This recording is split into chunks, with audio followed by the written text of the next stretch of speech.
Code white, 2 southeast. Code white, 2 southeast.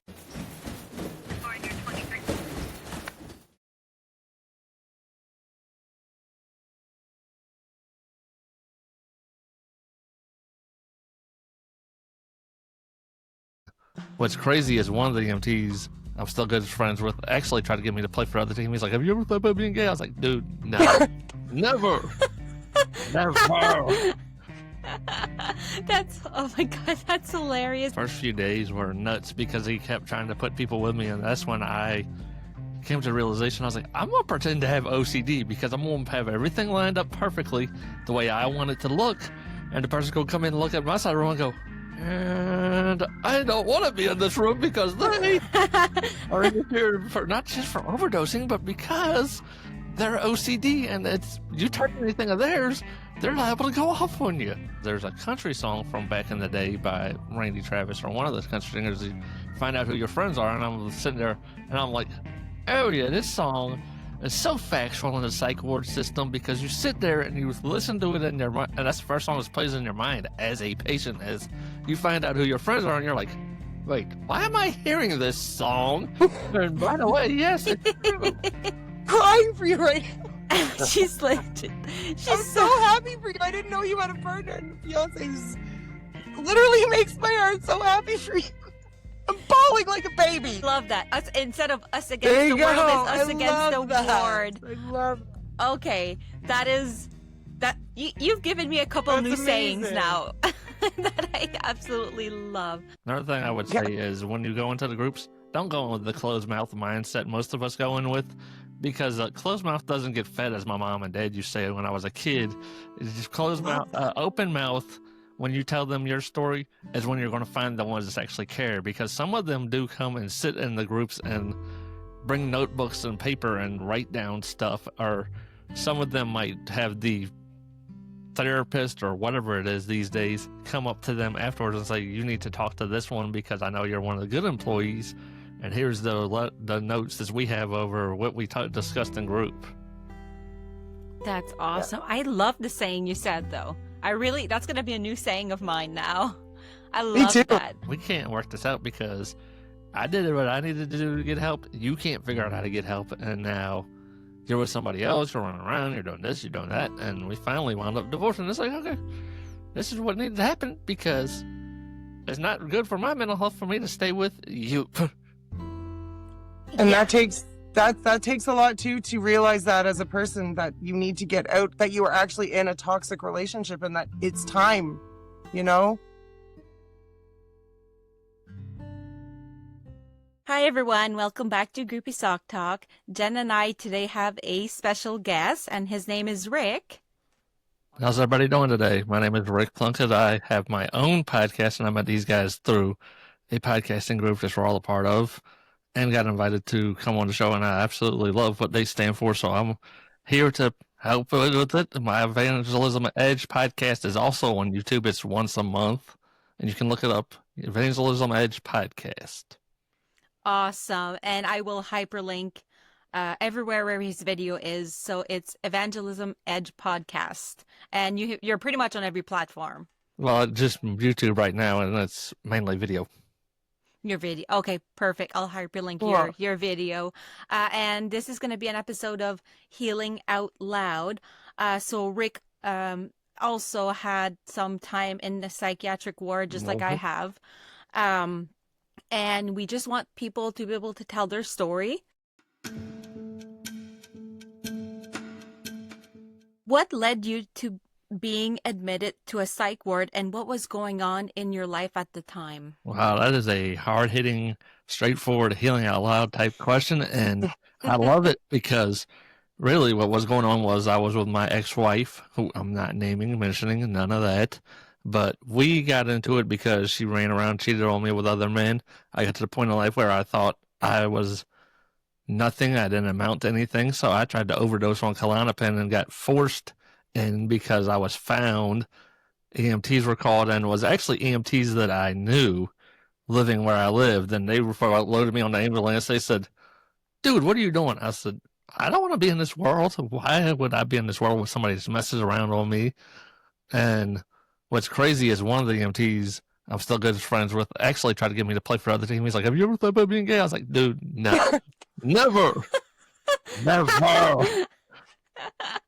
That's oh my god, that's hilarious. But like not the first part. I mean, Come to the last dark part. side. Right. But woo. Oh, okay. But yeah, no, that would Wow. definitely lead. You're not the first person I've heard that the cheating or the betrayal of a spouse have led to psychiatric admission and not want. So cheating is such a huge form of abuse. Like people don't realize. Mhm. Was it voluntary or were you sent against your will? I was mandated to go because I had tried to overdose, and they were like, "We need to get you psychiatric help to find out what is causing this." I told them, I said, "You know what's causing this. I explained it to you." They're like, "Well, we still have to mandate you to go because you did try to overdose." Right. And you're in the States. So what, No, like here we call it the Form 1 in Canada. What is it? Is it 5150 that I heard or something like that? Or I think so. I don't know what it's called yeah. here in Virginia, but I know it was mandated because it was like, you Mm-hmm. did this and you're going, period. Mm-hmm. So 100%. can I just want to say, like, I think in my opinion, I know in that moment in your life being mandated to do this probably sucked really hard and it was probably angering to you. But from an outside perspective, but also speaking from someone who was in a very dark place in their life at one point, as multiple times, but at one point as well, where I almost took my own life.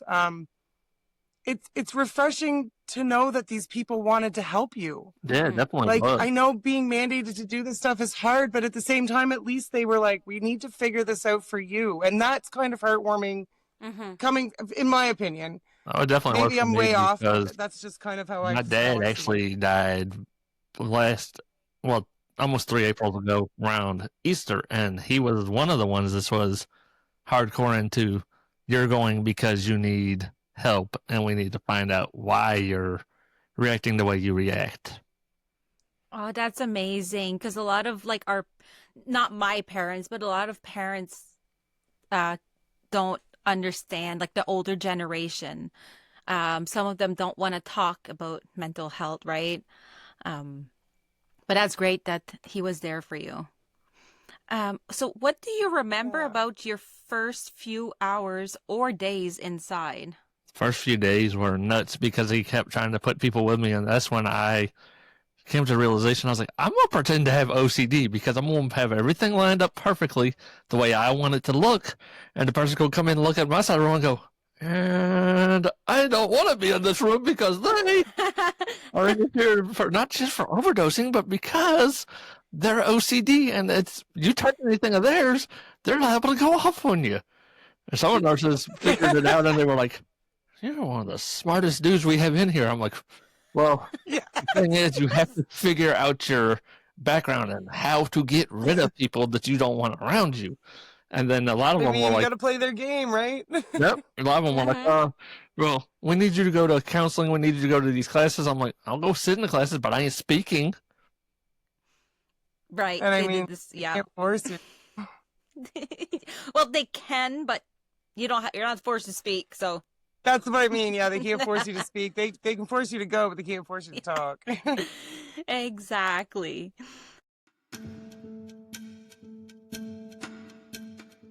What was the hardest part about being in that environment? Being away from family and friends and having very few people just would come see you because they didn't want to see the side of you that they saw with you overdosing. They're like, I don't ever want to see that side of you again, so I'm not stepping foot into there to visit you. Yeah, Oh, that's so sad. Because you're that's allowed really, visitations, right? Probably Mhm. every day between a certain time. Yep. My dad yeah. and one of my coworkers were the only two that actually came. The now ex-wife didn't even bother showing up. I don't even know if she knew, and I was like, I don't care if she knows because nowadays I don't care if she knew, but back then I probably had the mindset of I wish you knew because might have forced your Yeah, hand more.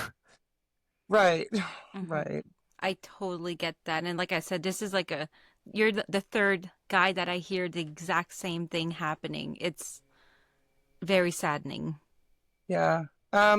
This next question, You kind of answered it in a way, but I'm going to ask it anyway. Were there any moments where you felt completely dehumanized or forgotten? Oh yeah, when you can't have visitors, it feels demoralizing because everybody in the outside world has jobs, and you're sitting in there doing counseling, sitting in your room. You never really have TV. They might say, hey, you can watch TV with the group, but yeah, you're not allowed to watch it by yourself. It's like we're not putting anything in front of you to sway your mind back to the way you used to think because they see human TV interaction as a bad thing in these type of places in the States. Mm-hmm. Yeah, here too. Yeah. We don't have TVs in our room. We just have like a TV room and then the main TV that everyone has access to.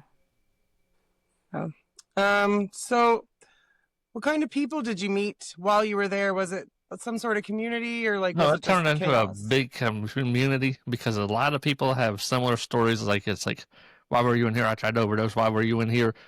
I tried to take my own life. Why are you in here? I was forced to by a court that was between this and the military. And it's like the ones that picked that over the military. I was like, you should be considering serving your country because I am a big advocate for serving this country. Yeah. Were there any routines or rules that like really messed with your head a little? The sleep pattern was what threw me off because I was used to being able to stay up as late as I wanted to, as long as I wanted to, and do whatever I wanted to. And it's like you have a set bedtime, you have a set time you eat meals with everybody. It's like, but I don't want to eat with everybody else. I want to eat when I want to eat. That is so true, and so Right. is the same thing for me. I'm a night owl, so I totally get that part. Yeah. I used to be. Right? Do you feel you were treated more like a patient or a problem? 50-50 because some of them did treat you like a patient that's you get to know that's get around you, but a lot of them that are in there for a paycheck and they treat you like the problem because it's like I have a job, yes, I make money, yes, but do I want to deal with these problem children that are here because they overdose? No. That is straight up facts Right. right there. Yes. I'm trying to not say too much because I'll be interviewed at one point for my psychiatric admission, but I'm just like, Yeah. I get it 100%. Yeah, I do. Speaking from like as I worked on the ambulance for 10 years and I worked with a lot of people who treated it was literally just a paycheck. And I get it, don't get me wrong, I totally get it. But these types of jobs are not jobs you can treat as a paycheck. You know, like you need to treat these people with a little bit of dignity, compassion, you know. You like I said to Steph last couple weeks ago, you've got to love these people for the brief moment that you can. Yes. Because some of them don't even have family that's going there to see them. Some of them have family that's just like, yeah, I don't want to see this side of you. I might be your mom, I might be your dad, I might be your brother, your sister, your aunt, your uncle, but I don't want to see it. Because it's so hard on them as well, and that's something coming from a person who's experienced both sides of it.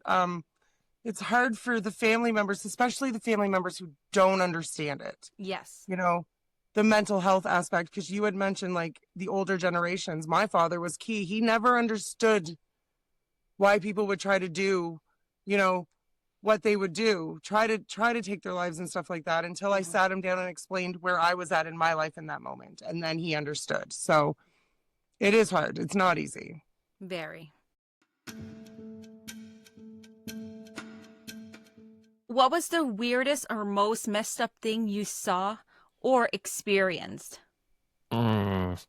Just people coming in and out and in and out. And it was like some of them could even just leave at will and show back up a few days later and be like, I'm back. And it's like, how are you going to treat them that way in a system in the States just because the way they are mentally? You need to get them more psychological help than just, okay, you're discharged. 2 days later, you're back. I have a question. Do you mean that they could leave the ward Yeah. as they pleased and come Yep. back days later? Yeah. That's a thing? There was when I was in the early 2000s. So without even like going too much in it, most people in there, not all, at some point you're voluntary, but Yes, you're I not understand. so I would get passes and I could leave for the weekend. I could leave for 4 hours. Yes. Okay. Okay. Yeah. Yeah. Some of them should I have have, been mandated, but they weren't because they volunteered themselves. They're like, I'm putting myself in before I get to that point. And it's like, And I get that and I understand that, but like I just feel like even if you're in there voluntarily, like I just don't feel like you should be able to come and go as you please willy-nilly. Like you're there to get help, and if you leave for Mhm. days on end, what kind of help are you getting? It's like you're back at none. square one when you come back. Yes. Exactly. They get no help because they do what they want to do. And it's the same thing with the military. I'm big into the military. I used to be in the military, and people can go AWOL in the military, show back up in the military, goes, we're just going to send you home because you went absent without leave, without telling anybody where you were going. So we're not going to deal with your problem. We're just shipping you back where you came from. Right. Yeah. Right. Yeah.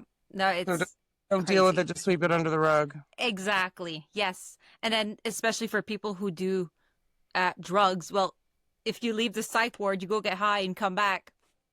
That's what I'm saying. That's what I don't understand. Mm-hmm. It My has brain that. Yeah. hurts. Yes, mine too. Any moment that were so absurd, they actually made you laugh. Well, there was people in there that would come up with off the wall stories they'd make up in groups just to get attention, and it's like, I know you're making this up just to get attention because I'm sitting here listening to you, and a lot of the people that are in here teaching y'all are maybe in it for a paycheck, but those of us that pay attention, even though we don't talk, we look at it and go, there is no way that ever happened to you because you're making something up to get attention, and they're just looking at you stupidly like, I can believe this. It's all, yeah. Do you have an example of one, or Uh, you can't? I can't really Because it's been a think of while, one right right? off, yeah. Yeah. Well, I'll share one of mine because I have so many because it's kind of fresher for me. But one guy, one guy, I wasn't there when he did that, but he apparently had a deck of cards, right? 52 cards. And he said every time he would flip one over, he knew exactly which one it was. He would call it before, and he did it for the whole deck. Do you know how impossible that is? Mm-hmm. Do you know how much you can shuffle and play all your life and you will never have the same cards, okay? The chances are one in God, I can't remember the number, but it's not possible. It's impossible. And the thing that trips me about them is the employees is treated like a paycheck. They just sit there and listen to it and take it in and probably go home and tell their families about it. And the families just look at them like, you're an idiot. Yes. Talk about it at the dinner table. Yeah, exactly. We do. That's what I'm saying. Yes, I know. I'm sure. You can't say the patient's name, but you can tell the No, story. but I grew up in a family of like first responders and medical professionals. We talk about everything at the dinner table. 100%. I can see it. I don't blame you guys either. I mean, nothing grossed us out. We would have friends over for supper and they'd be like, what are you talking about? And we're like, oh, right, you're not here. I'm sorry. We'll talk about normal things. Normal things, but that's normal for you, right? So Normal for us because we're gross. yeah. Any moments where you had to stay silent but were dying laughing inside? Oh, yeah, plenty of times, especially in those group environments. It's like your example of the 52 card pickup. It's like, I'm going to sit there and I'd want to laugh inside. And I'm like, I can't laugh because the employee's going to look at me and go, we need to pull you aside later and talk to you about why you think this is funny because you're stupid and you're buying it. It's fun. Yeah, right? Exactly. But like I said, it's been quite a while. You said was it 2011? Early 2000s. Early 2000s. Oh, early 2000s. Sorry, I didn't get that right. Okay, so it's kind of hard for you to remember exact stories, but it's more like the absurd things that people would say, and you're trying to not laugh because if they're manic or psychotic and if you laugh at them, they could retaliate because sometimes they think, I'm sure you've met people who thought they were Jesus. Yeah. Yeah, quite literally think they're the Messiah. I've had that also, so it's absolutely crazy.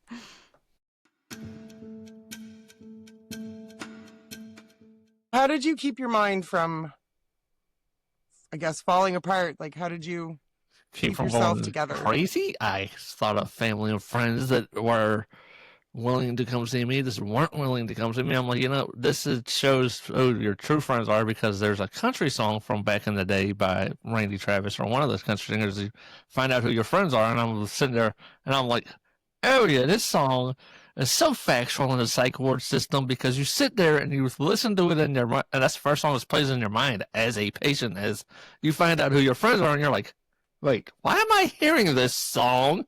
And by the way, yes, it's true. Why is Randy Travis playing in my head? Why is that playing? But it's true, though. You do find out in situations such as a psychiatric admission who's really there for you and who's like, no, because some people only want the pretty side of you, right? The beautiful, happy-go-lucky, and then as soon as you hit rock bottom, they're like, I don't want nothing to do with you because that's too much for me. And I think that's not fair. Like, if you're going to love someone, whether it's friendship, relationship, parents, kids, you have to love them for everything, not just the good parts. You gotta love all their broken pieces as well. Yes. And unfortunately, we only see it when we're in a really bad situation. Yep. Or even sometimes good situations. Sometimes people, when you have a kid, disappear. Oh, where's your friends? They're gone. It's a good thing for you. It's a beautiful thing for you. But then all your friends disappear. All these people who said they had your back forever. No longer have your back. No just longer. Saying. I'm just saying too. Yep. I have a story about that, but that'll come up for my interview for sure. Yeah. So what was reintegrating back into your life like after your stay? Having to find out who your true friends were was eye-opening, because you have to find out how to keep away from those people. And the problem with the situation at the time was I was married to her, so I couldn't just, hey, go away, I can't be around you. Yes, they say you can't be around something like that, but when you're married to it and you allow it to keep happening, it becomes tougher and tougher, and then you're like, all right, finally you have to lay down the law, and you're like, look, we can't work this out because I did what I needed to do to get help. You can't figure out how to get help, and now you're with somebody else, you're running around, you're doing this, you're doing that, and we finally wound up divorcing. It's like, okay, this is what needed to happen, because it's not good for my mental health for me to stay with you. And that takes a lot too, to realize that as a person that you need to get out, that you are actually in a toxic relationship and that it's time, that takes a lot of strength too. So kudos to you for realizing that, man. 100%. I'm glad you didn't go back to her. Yeah. Because it is easy to fall back into it. Oh, I know. So I know, because I fell back into it numerous times until we finally moved to North Carolina, and it was like, this guy rolled up and drops her off. I'm like, who is he? Oh, he's a friend. I'm like, why are you getting out of his car, and why is he walking up to you, kissing you? Oh, well, we're friends and this and that. I said, okay, you can pack your stuff and you can go with him. Yeah. good on you for saying that, but Wow. what the sorry? Yeah. Right. Yeah, that's a what WTF moment for show. Wow, I'm just picturing, like, if I saw that. Oh, it's just a friend. I'd lose That's it. not just a friend, sweetie. No, it's not. He's not just a friend to you, my love. Sorry about your luck. Nope. That's family horrible. and friends helping me out in North Carolina too, because she showed up pregnant from the dude and was in the swimming pool. Was like, I want to move back in with you. This, that. I've put on all this weight from being away from you and eating. And one of the neighbors literally stepped up and was like, she's pregnant. She's not just fat. She's pregnant. I'm like, And she told you she just put on weight? yeah. Oh my, that is next level manipulation, gaslighting I've ever heard in my life. That's even worse than Psych word right now. Best soap opera ever. Like, you could make a movie out of that story. It keeps going. I would watch that daily at 2 o'clock. Yes. Yes. Like, it's funny now, but back in the day it must have been so messed up, but like... I'm not laughing at you, man, but that's just literally, like, I laugh when I'm nervous, and I'm really nervous for you right now because that just blows my mind. That blew my mind when it took somebody helping me. They were like, she's pregnant. She's not just fat. And it's like, Okay. There's a difference, and you can tell. And it wasn't your baby, for sure. No, because Oh my... I will lay this on the line because we're in this type of environment. I have had the male procedure done, so I knew it wasn't mine after we had one. No, there's no.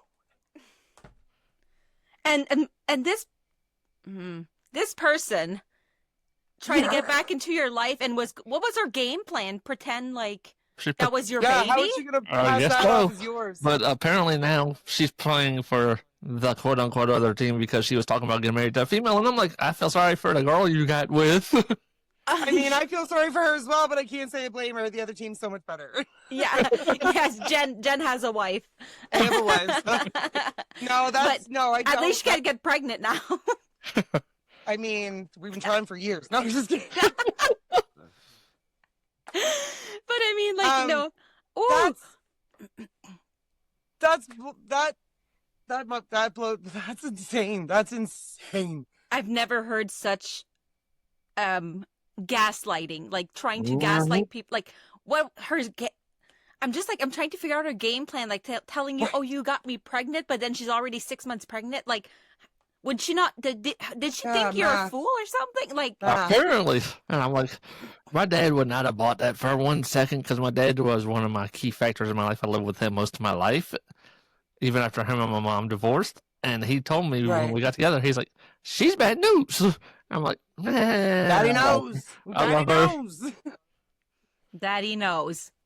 100%. My dad knew too, man. He told me more than once, get away from that person. Did I listen? No. I didn't either.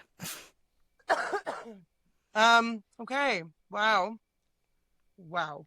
Right? So, have you had any access to like healing, like real healing or therapy? Or are you still trying to figure it out on your own? I do therapy off and on, but I do it on my own. And I actually now have a fiance that dearly loves me, and she is 49. She'll be 50 in January, and we've been together almost 10 years. Next December is 10 years. Well, I hope you guys. I love it. I love it. I love. Yes, me too. And I think you've talked to me a little bit more than Jen, so I knew you had a good relationship right now, a good wife. I didn't. And it made me so yeah, happy. I knew, but I don't tell anything to Jen because it's like more like news for her. But I'm crying for you right now. she's I'm so happy for you. I didn't know you had a partner and a fiance who's literally makes my heart so happy for you. I'm bawling like a baby. like Jen is such and I'm an empath too, but I knew this. I knew you were in a healthy relationship finally, because it's great. Oh, Jen, you're so sweet. Jen is so sweet. I don't know why that hit me so hard, but I am so freaking happy for you right now, man. It took a while, but I Okay. finally found the right one, and I told my dad right before he died. He met her, and he's like, she's the right one this time. Oh, We both actually cared for my dad when he was dying, and before he was dying. We've been together 9 years this December, and we took care of him and watched him progress from the mountain of a man that I knew as a kid to the skin and bones man, and we're caring for him. I am so I'm gonna cry. Oh, Oh, I I am so sorry. took care of both of mine when they were passing as well, so I get what you went through, but to have that support when you needed it, that's amazing. And for him to be like, that's the one, like that was the Yeah. confirmation you probably needed. Mhm. Daddy knows. Yeah, and I still have my parents. Luckily, very, very thankful. I love them to death. And I know one day it'll come to that, but to hear other people be like, I took care of them until, and that's gonna be. I know it's gonna be me at some point. Like It's know. an honor to take care of your parents in their last days, in my opinion. Yeah. The way I looked at it was, as a kid, they took care of me, so it was my turn to step up to the bat and take care of them until. You're a Amen. good person. You're an absolute amazing person. You and your wife, because she was there too, right? So Mhm. Yeah. it's awesome. What would you say to someone who's about to go through what you went through? I pray this is voluntary and is not mandated. But if it's mandated, know it's God's will, because the person that's found you got you help because God and the Lord Jesus put them in your path to find you, to save you from your own self, in the words of Jelly Roll, because you can't save yourself from yourself. I couldn't agree more. I couldn't. And this is just a question from myself, like, not, have you always been a follower of Jesus, or did you find Jesus? I started off as a follower as a kid, which this is more about my testimony in my podcast. But as a kid, I was a follower. Then as I got older, had a best friend stabbed to death over a girl, had all the stuff with the ex-wife, and I got out of religion, and I wound up into, believe it or not, LaVeyan Satanism. And then met my fiance of present and a pastor at American Family Fitness, and her and him worked together to bring me back into a relationship with Jesus. So I've been back to following Jesus for about 9 years now. Can I ask a side question? How did you get into Satanism? I researched it. Did you really? Oh, okay, Wow. touche. A lot of That people don't. is- They just jump in feet first. So That's true. That is true. And again, no offense to any religion. If you want to be what you want, as long as No. you're a good person, Mm-hmm. good heart, right, okay? Right. No hate to even Yeah, as long as Satanism, you're- to, No. you know, no shame or hate to any religion. But wow, that's incredible that, No. yeah, you went from Satanism to evangelism Mm-hmm. now. Wow. I That's would love amazing. to go in depth into your story, man. Like, I would love to sit and listen to your entire story from start to Me- finish. Me too. I wish we had all Fascinating. the time of the world. Fascinating. Wow. But we could definitely on other episode focus on more of like one thing. Absolutely. Yeah, Well, 100%. Like, you can be a repeat guest. Absolutely. We need to Can know you be more. my best friend? I want to hear it all. Like, tell me everything. Yeah. What do you want people to know about the psych ward system that never gets talked about? There are good employees in there. You always hear about the bad employees that are the employees of, I'm doing this for a paycheck, or there's problem children that I don't want to deal with. I'll go hide in the closet. I'll go hide in the break room. Go hide here. Go hide there. There are good employees that are in the psych system, and they will talk to you. You just have to hunt them down, because the other ones you have to look for. You can't just expect them to walk up to you and find you. The ones that's going to find you are the problem children, the haters, as I call them, because they're like, that's a problem child right there staring me in the face, and I don't want to talk to them. The energy vampires is what I call them. Yeah, Mhm. I couldn't agree with you more on that. I think I might be wrong saying this, but not every nurse, or what is it, Nurse Ratchet? Isn't that a Yes. movie? Okay. Yes, great show. Not every nurses are Nurse Ratchet nurse.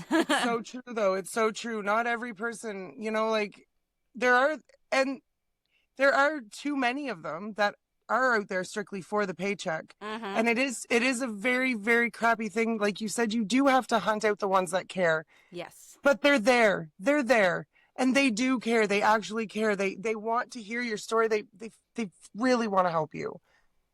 Yes, 100% agree. Yep, they're I the know, one doing but- most of the work too. Another thing I would say is, when you go into the groups, don't go in with the closed mouth mindset most of us go in with, because closed mouth doesn't get fed, as my mom and dad used to say when I was a kid. It's just closed mouth, open mouth. When you tell them your story is when you're going to find the ones that actually care, because some of them do come and sit in the groups and bring notebooks and paper and write down stuff, or some of them might have the therapist or whatever it is these days come up to them afterwards and say, you need to talk to this one because I know you're one of the good employees, and here's the notes that we have over what we discussed in group. That's awesome. I love the saying you said, though. That's going to be a new saying of mine now. I love too. that. Absolutely love that. It's just, Yeah. never felt so good about something. I love I this. know. Do you think it's possible to reform the system or burn it down and rebuild? 50-50, because you can reform it. It's finding the right people, But if you burn it down, you're more likely going to find the right people, because when you burn something to the ground is when you find the proper people to sit in the proper seats. This are in it for more than just a paycheck. But when I'm going to play devil's advocate when you're ready. Let's go. Because I feel like if you burn it down, I'm not disagreeing with you because I see your side of it 100%. But if you burn it down, will you find the right people, or will you find the people who want to do it cheaper and quicker? Well, probably a little bit of both, but the more you're Right. going to find is the ones that want to do it cheaper and quicker.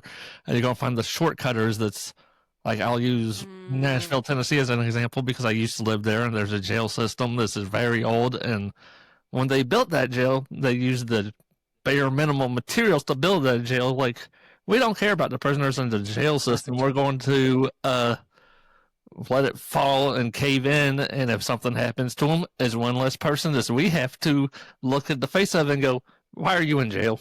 Exactly. That is so. Exactly. I love Exactly. both perspective, honestly. Like, I'm with you on the 50-50. Because, like, yes, I out of anger I want to burn it down Yes. and restart, but then who's going to restart it? Mm-hmm. Certainly not So the it's- American But government. that's the thing. It's the Exactly. And American I mean, I'm government. with you. I want to burn it down and restart too. Yeah. The American government is only in it for a paycheck. Like, my dad used to be a big conservative, and I don't get into politics because of being raised by a conservative and having family members who are Democrats. I'm like, I see both sides of the aisle, and I want to stay straight in the middle and not get on either side, because I don't want to be in the middle of it when something happens wrong and they That's say, right. hey, this building fell down. What do you think?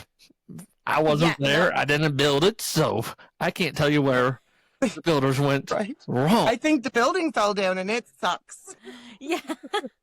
But no, you're right to stay in the middle sometimes and just 100%. let it happen. What's something most people wouldn't believe about your time there? It was very eye-opening and very humbling, because you go in there with the fact of, I'm going in here mandated, and they humble you to a fault because they want to see what you're made of. I couldn't agree more on that. 'Cause you see things that you would never see just walking down the street. You know, I'm sure Yeah. you've seen people have psychotic breakdowns. You Mhm. probably never saw that before. You saw people being manic. You've seen probably people be aggressive, either towards Mhm. themselves or others. You see so much in there that can actually traumatize you. Yep, and you can see the ones that's go in there and have everything stripped away from them with the laces, strings, or anything, because it's like, we don't want you tying anybody up, yourself up, or anything. Well, you can't trust them at that point sometimes too, right? Mhm. And Yeah, it's sometimes sad, it's but for their safety or other others, people's yeah. safety. Because we've heard Yeah. some crazy stories. Like, you wouldn't imagine what people could use to hurt others or themselves. Mhm. I'm telling Very, you, very. everything is a weapon. Everything is a weapon. As a Hair paramedic, you've been hurt a lot. So you know all too well that anything can be used as a My weapon. stethoscope. As well as Like- do I, because my stepdad was actually a paramedic when I was coming up, and I Ew. tried to get into EMS, but I couldn't get into getting certified because I can't pass the EMT test. Oh, no.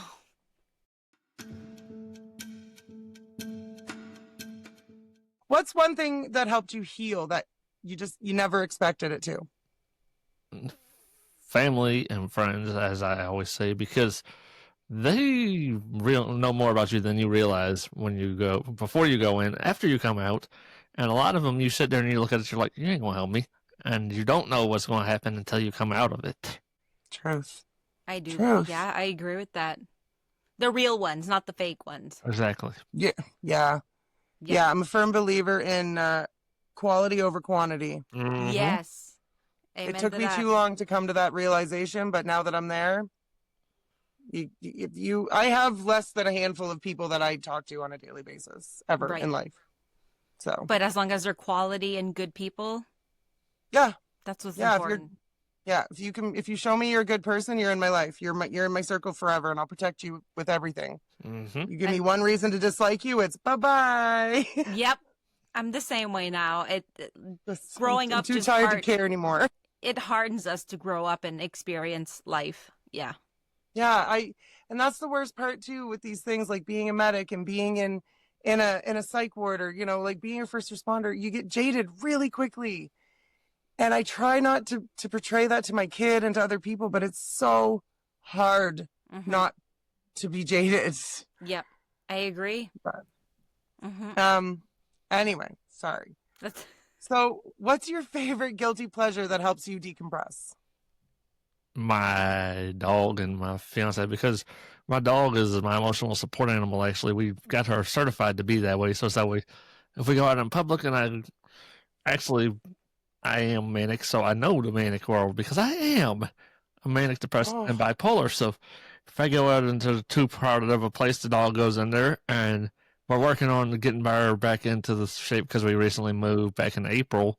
But we had to pull her out of the public eye because she got attacked by another dog and couldn't do human interaction. So it's like, we got to get you back into it.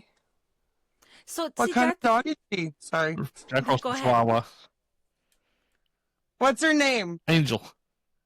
I love it. If you had to be locked in a psych ward with one person, real or alive, fictional or not, who would it be and why?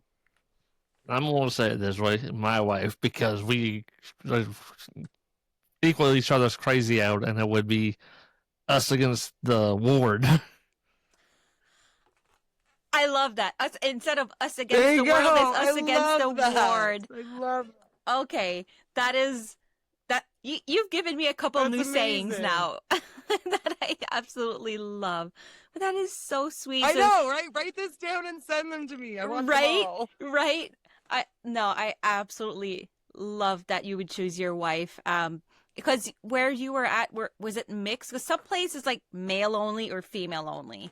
But I'm assuming it's a split. It's mixed. Yes, it was the same for me. Yeah, so definitely I can see when that question's going to be asked to me. I'm not even sure what I'm going to say yet. I have so many options of like, can I bring a group of people, please? Well, see, and that was my thing too. I was like, I can only list one. Well, I'm clearly going with you, so. She went with me. She picked me. But if I could, I'd have at least 4 other people. Right. Arts and craft. Yes, arts and craft. Did you do that in the psych ward? Just off topic, but not really. Yeah. Lots of arts and craft. Oh, yeah. Lots of it. I need someone to do arts and crafts with me. None of my other friends really like arts and crafts, and they live too far away. So. Okay, well, I'll go to your house. I'll bring my coloring book and Sharpies, and we'll just color. Yes, this is what I'm saying. I need a coloring buddy. Yes, I'll be your coloring buddy. Sharpies are the best, by the way. If you ever go to a psych ward, bring Sharpies. They do bleed out, but when you color, they don't leave streaks. Mm-hmm. You know what I mean? They're just like, yeah, we should make a list of must brings to the psych ward. Yes, just in case, okay? Just have a bag ready. Just in case. Just in case. Everybody have a go bag. Yes, you have to have a go bag. You never know. Hey, you never know. Well, it was yeah. It was an absolute pleasure to have you on the episode today, Rick. And I feel like you have more to tell. I think there's more stories, not necessarily related to psych ward, but we're probably going to have you back at some point. We'll definitely touch base, and we want to know your life story. Oh, absolutely. I'm looking forward to it. I want to know everything. There's so much that we need to know, and we do have questions specifically more to like personal trauma, which I would include what your ex-wife did to you as definitely a huge trauma. It might not have been physical. Well, maybe it was physical. I don't know yet, but it was definitely emotional abuse. Maybe more to it too. But I would definitely, Jen and I would definitely love to have you back. I'd love 1,000,000%. Well, thank you so much. And thank you everyone for watching. This was episode 2 of Healing Out Loud. If you would like to have Jen and I interview you about any type of trauma, like I said, it could be career, it could be personal, it can be psych ward, incarceration, addiction, healthcare system failure, name it. You name it, we'll interview you. We'll ask questions. We'll find questions. Let us be your platform, like Jen said last time. Yes. And we would love to start just healing out loud. Let people know that things are normal. Like we're human. We go through stuff. And I think sometimes hearing it from someone else heals you, you know, and telling your story heals you as well. So we're just healing everyone, one person at a time.